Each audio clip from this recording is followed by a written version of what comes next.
Ada yang menarik pada sidang lanjutan gugatan terhadap ijazah Presiden Jokowi di Pengadilan Negeri Jakarta Pusat, Kamis tanggal 4 Januari tahun 2023. Karena saran Hakim Ketua Pengadilan Negeri Jakarta Pusat Suparman agar gugatan diperbaiki, justru memecah kebuntuan soal legalitas surat kuasa yang dimiliki kuasa Jokowi sebagai tergugat satu.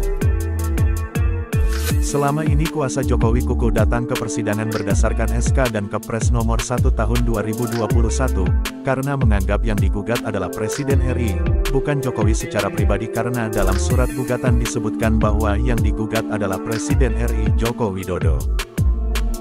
SK dan Kepres itu membuat kuasa Jokowi datang ke persidangan dengan membawa surat tugas dari Jaksa Agung.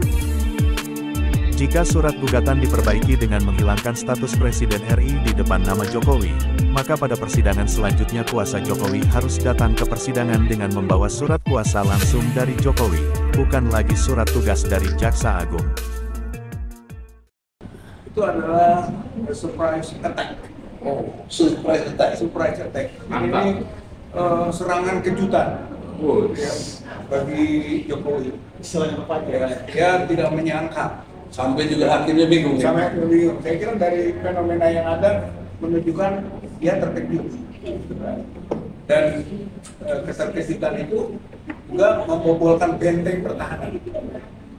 Dia membuat benteng pertahanan di Sesnek Dan SK tadi. kemudian Jaksa Agung, ini kan dengan pengacara negara, dia membuat benteng pertahanan itu. Dia sendiri bersembunyi. Berbagai lapis ya, Dia bersembunyi. Nah hari ini terbukti bobot. Jebol. Jebol, gitu kan. Sehingga agenda berikut adalah, gitu kan, memaksa Jokowi harus keluar dari persembunyiannya, gitu kan. Dengan begitu akan menjadi sasaran tembak. Alumninya apabila Jokowi tidak juga tanda tangan surat kuasanya bagaimana? Selesai. Selesainya Itu apa? pembuktian. Jadi Membuktikan. sebetulnya proses-proses yang terjadi di dalam persidangan kita adalah tahap-tahap pembuktian. Ya. Gitu. Dari awal, gitu kan, ketika dia bermain-main di surat kuasa bukti bahwa dia tidak punya percaya diri. Terus dimediasi ketika ditantang, mana gitu ijazah aslinya, nggak ada juga, bukti lagi. Dan nanti di jawaban, di duplik, gitu kan, maka dia akan terbaca nanti argumentasi dia nggak punya, bukti lagi. Dan pada tahap pembuktian nanti, Bang, saya kira ini pada tahap pembuktian, ketika dia wajib untuk menunjukkan ijazah aslinya, dia tidak bisa menunjukkan ijazah aslinya, maka itulah kemenangan. Tewas. Nggak usah nunggu putusan, mau apapun putusan nanti, tapi fakta hukum, itu fakta hukum yang terjadi, Jokowi tidak memiliki ijazah atau dia sembunyikan ijazahnya karena ijazahnya adalah palsu. Selesai di situ, Pak. Menurut saya itu kan kemenangan kita ini diproses. Tapi di sisi lain pengadilan negeri tidak memutuskan bagaimana kepastian hukumnya. Kita ini kan membaca ini sebagai bagian dari pengadilan rakyat. Itu ini bukan pengadilan para kuasa hukum. Rakyat Itu bukan pengadilan penggugat prinsipal. Prosesnya aja yang di PN-nya. Sebetulnya prosesnya di PN, sarana. Sebenarnya pengadilan rakyat ini. Iya. Dan pengadilan rakyat ini selesai ketika dia tidak bisa membuktikan di tahapan pembuktian. Selesai. Wah, di situ bagaimana kita membuat satu. Berarti ini kemenangan yang kelima dong. Kemenangan kelima. Ya, saya kira kita harus merayakan. Bangsa Indonesia harus merayakan kemenangannya. Lewat pengadilan rakyat ketika proses hukum di pengadilan Jakarta Pusat ini sampai kepada pembuktian tahapan itu, Jokowi tidak bisa membuktikan. Itu Sudah menang. Sudah menang itu. Menang. Itu makanya Menang, itu kemenangan kita. Itu konteks itu. Kemudian soal sampai situ selesai, ini semua adalah gambaran memang Jokowi ini bukan hanya tidak layak, tapi juga memang dia melakukan pelanggaran hukum. kejahatan. Gitu, dan itu akan menjadi sebuah pemakzulan. Jadi kalau menurut saya kita terus berjuang untuk memakzulkan Jokowi sampai titik darah penghabisan, sampai waktu habis. Tapi wilayah memakzulkan itu ada pada di DPR. Iya, artinya gini kan, dengan sini pengadilan rakyat, rakyat harus tersedot oleh kekuatan magnetik ini sehingga menjadi gerakan rakyat. Gitu dari dan disambut oleh DPR membuat impeachment harusnya. Otomatis DPR itu nggak akan berkutik kalau rakyat bergerak. Selama ini proses-proses terjadi jatuhnya Soekarno, jatuhnya Soeharto itu oleh rakyat, bukan oleh DPR. Nah sekarang entry point untuk people power lewat ijazah palsu ini, Pak. Bisa, Mudah-mudahan. sangat bisa, dan kita harus jadikan itu, gitu kan, bahwa ijazah Dan palsu ini sempurna, konstitusional, tidak rusuh. tidak. Betul, Ada di betul. koridor hukum, Ada koridor hukum. ada koridor hukumnya, Ada pengadilannya. ada pengadilannya. Gitu. Gitu. Bukan serta merta. Ini luar biasa ini. Nggak ada di dunia lain, ya? Nggak ada. Jadi perjuangan kita ini bersama, ini perjuangan terobosan dalam rangka melakukan perubahan politik secara apik. Ya. Melakukan perubahan politik melalui dimensi hukum. Di hukum, kata orang hukum nggak bisa mengubah. Kita buktikan, bisa. Bisa. Gitu. Jebol tadi dia punya. Kata orang, para ahli hukum, pengacara nggak bisa melakukan revolusi. Bisa. Bisa. Gitu kan? Ini bukti nanti. Pintu masuk. Gitu ya. Maksud turun Jokowi. Tapi kita jangan berhenti di turun saja. Tapi harus ada penjarakan. Oh begitu ya? Iya dong. Ini kan ijazah apa? Tapi pasal-pasal untuk ijazah palsu udah dicabut. KUHP itu udah nggak ada itu. Kan belum berlaku. 3 tahun lagi. Tahun lagi. Besok kita buktikan dengan cepat masih berlaku. Masih berlaku. Masih.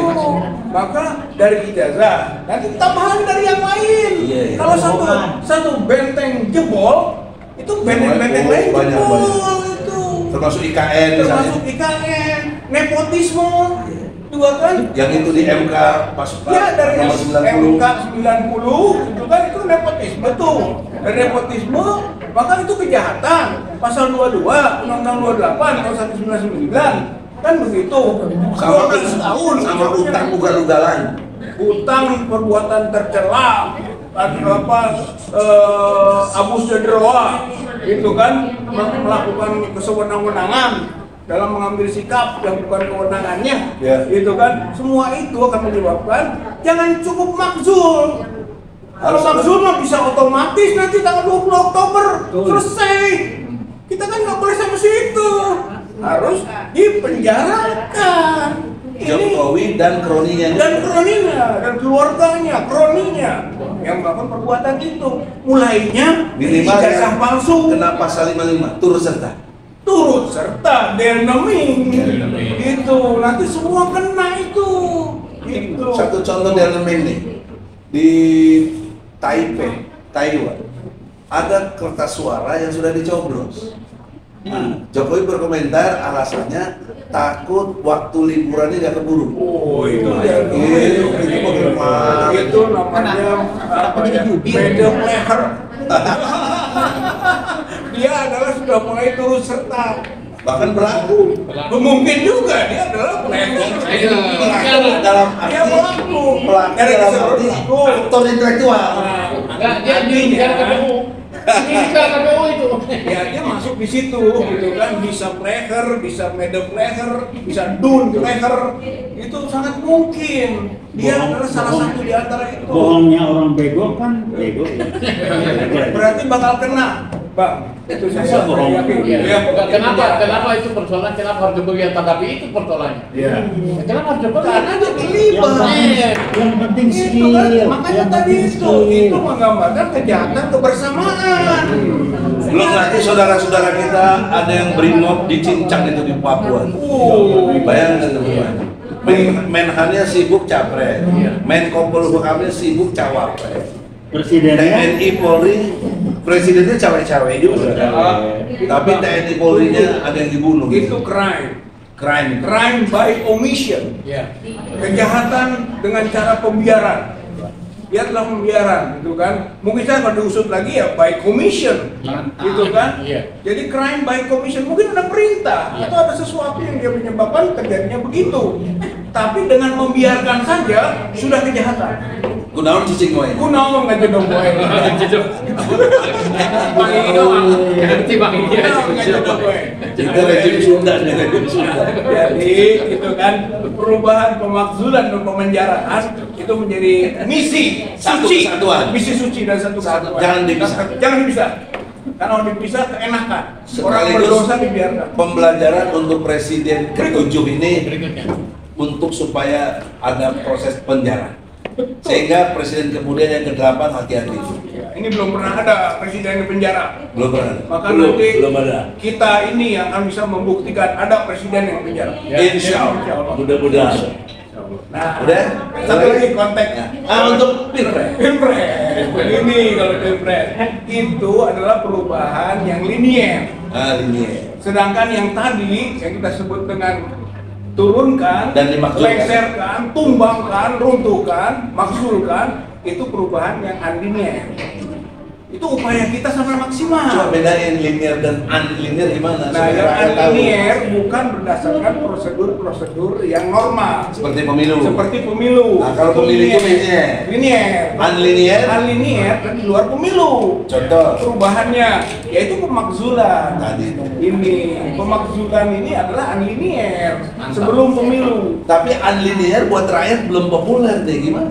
Dan justru itu kita harus bisa mengaitkan bahwa proses unlinear mendukung linear. Ya. Itu jangan sampai dibenturkan. Yang sekarang masyarakat atau rakyat ini masih memandang seolah-olah unlinear dan yang linear ini berbenturan. Padahal tidak. Tidak. Dengan unlinear menolong yang linear supaya pemilunya. Nah, kalau yang linear kan ada 3, yang nomor berapa tuh? Nomor 1 Nah. hukumnya wajib. Nah, terus? Jadi Nomor gini 2. ya, ada kategori hukum ya. Al-ahkam al-khomsah. 5 kategori hukum. 1. Ada wajib, ada sunat, ada jaiz ya, Ada ada mubah. makruh, Mubah. mubah itu jaiz ya, ada juga haram. Jadi yang memilih nomor 1 hukumnya wajib. Kenapa wajib? Apa alasannya? Karena itu kan di antara 3 pasang itu yang paling kualitatif dan yang paling layak untuk menjadi presiden 2024. Bagi umat Islam, karena ini hukum tadi kategorinya fikih 5 hukum Wajib tadi, tadi. maka hukumnya wajib. Iya. Tapi untuk memilih nomor 2 haram. Haram karena di situ ada nuansa-nuansa yang tidak agamis. Tidak sesuai prosedur agama. Dan juga Ada kebohongan hukum, ada perekayasaan. Itu sudah tidak sesuai dengan syariah. Jadi haram hukumnya. Kalau yang ketiga? Yang ketiga makruh. Makruh. Kalau makruh masih boleh dong. Masih boleh tapi tebalnya nggak boleh. Itu berdosa. Kalau dikerjakan berdosa. Kalau dikerjakan berdosa. Kalau tidak dikerjakan nggak apa-apa. Itu makruh namanya. Beda dengan haram tadi. Beda dengan haram. Kalau haram kita kerjakan berdosa. Kalau ditinggalkan berpahala. Maka jangan pilih nomor 2. Pilih nomor 1. Karena hukum nomor 1 wajib dikerjakan berpahala dan tidak dikerjakan berdosa. Takbir. Tidak pilih nomor 1 dosa sia. Saya kira ulama-ulama kita juga akan bisa mengarah ke sana. Ya, karena di mana Mestinya itu keluar dari majelis ulama ya. kita dorong majelis ulama keluarkan fatwa.